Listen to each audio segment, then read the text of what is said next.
안녕하세요. 이번 묵상은 저번 묵상에 이어 절반만 보는 사람들이 저지르는 실수 두 번째 시간입니다.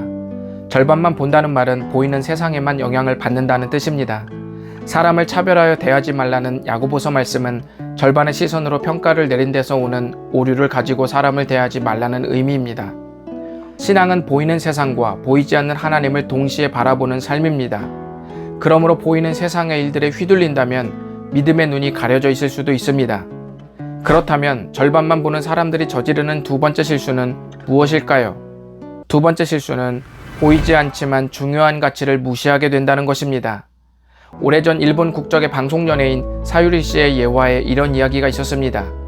버스에 한 장애인이 말을 더듬으며 다른 남자에게 목적지까지 얼마나 걸리는지 물었습니다.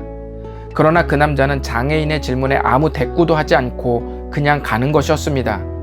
이를 보다 못한 한 아저씨가 장애인을 무시한 그 남자의 멱살을 잡았는데 후에 밝혀진 사실은 그 남자 또한 장애인이었습니다. 사람들은 자신이 보고 평가하는 것이 다 정확하다고 생각합니다. 하지만 여러분이 보는 현실 이면에는 수많은 이야기들이 숨어 있습니다. 숨겨진 진실들이 다른 결과를 만들어냈을 때 당신은 매우 부끄러울 것입니다. 버스 안 풍경처럼 말입니다. 그리고 신앙에서도 이런 부끄러운 실수는 얼마든지 일어날 수 있습니다. 야고보서 당대의 변질된 신앙의 모습 중 하나는 보이지 않는 하나님보다 보이는 세상에 지대한 영향을 받는 것이었습니다. 이런 신앙이 어떤 결과를 내는지 야고보서는 예수님의 가르침 하나를 예로 드는데요. 지금부터 정신을 바짝 차리고 한번 들어보시기 바랍니다.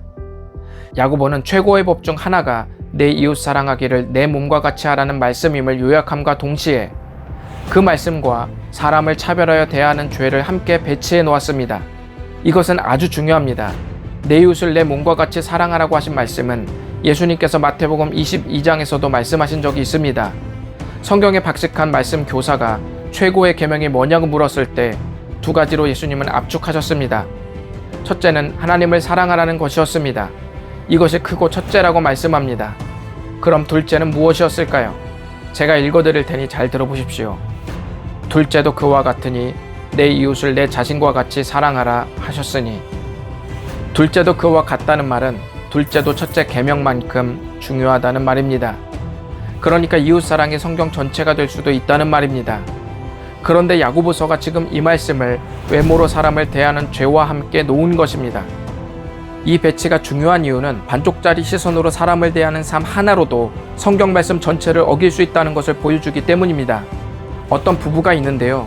또 다른 사람이 그 아내를 대놓고 무시하면서 남편만을 존중한다면 그 남편이 과연 존중받았다는 느낌을 가질 수 있을까요? 아니면 자신도 무시받았다고 느낄까요? 후자이지 않겠습니까? 하나님을 끔찍히 사랑하는 사람이 특정 인물을 절반의 눈으로 보고 평가하는 것이 가능할까요? 어렵습니다. 왜냐하면 하나님을 사랑하는 것과 사람을 사랑하는 것이 연결되어 있기 때문입니다. 그러므로 보이지 않는 하나님의 평가를 보지 못하는 삶은 반드시 하나님 사랑과 이웃 사랑이라는 성경의 중요한 가치를 무시할 수밖에 없습니다. 이것이 절반만 보는 사람들이 저지르는 두 번째 실수입니다. 예수님께서 십자가에 죽으시기 직전 마지막 예루살렘에 입성했을 때 수많은 사람들이 종려나무 가지를 들고 환호하며 자기 옷을 깔아서 레드카펫 대신 그분의 입성을 축하했습니다. 하지만 일주일이 채 지나지 않아 군중의 축하와 박수는 돌팔매질과 예수를 십자가에 못 박아 죽이라는 괴성으로 돌변합니다. 그리고 제자들도 모두 떠났습니다. 한때 격하게 기뻐하며 환영했던 축하가 왜 바뀌었을까요? 절반의 시선으로만 바라던 축복이 있었는데 그 눈으로 십자가를 평가하니 십자가의 일은 실패의 길이었던 것입니다. 하지만 그 실패의 길에서 생명이 준비되고 있다는 사실을 보는 이는 거의 없었습니다. 여러분, 우리가 죄에 허덕이던 풍경들을 보시며 가슴 아파하시던 하나님의 긍휼, 우리 대신 예수님께서 십자가에 달리실 때 그 현장에 부어지던 하나님의 사랑, 우리가 힘겨운 세상을 살아갈 때 실시간 동행하시는 성령님의 탄식, 삼위일체 하나님께서 보이신 모든 구원의 활동들은 전부 보이지 않는 세계에서 일어난 사실들입니다. 로마서 8장 24절은 말씀합니다. 우리가 소망으로 구원을 얻었음에 보이는 소망이 아니니 보는 것을 누가 바라리요. 보이지 않는 세상이 보이는 세상을 움직여 나가는 것입니다.